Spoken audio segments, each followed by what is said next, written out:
Vous vous souvenez de cet épisode de la saison 7 de Game of Thrones où Jon et ses compagnons sont bloqués au nord du mur sur un rocher face à une armée de marcheurs blancs? Ensuite, il y a Daenerys qui arrive, qui crame tout, etc.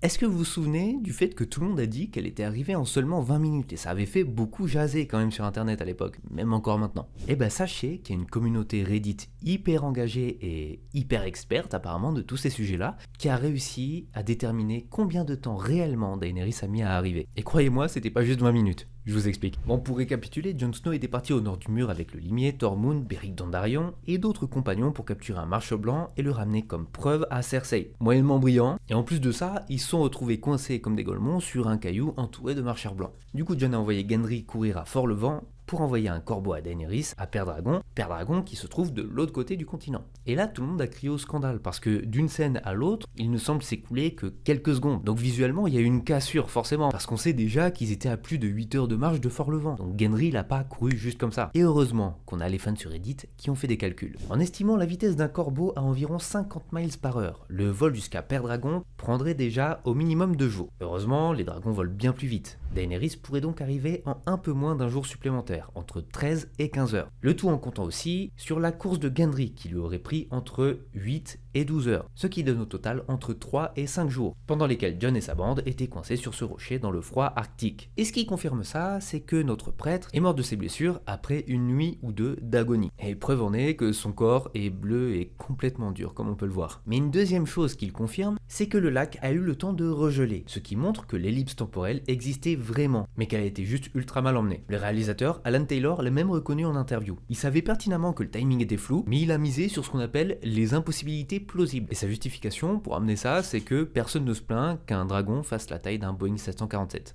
Peut mieux faire. Mais bon, dans la finalité, Daenerys non, n'est pas arrivée en quelques heures, mais bien entre 3 et 5 jours. C'est juste que la série a décidé de pas vous le montrer, et c'est peut-être un peu bête.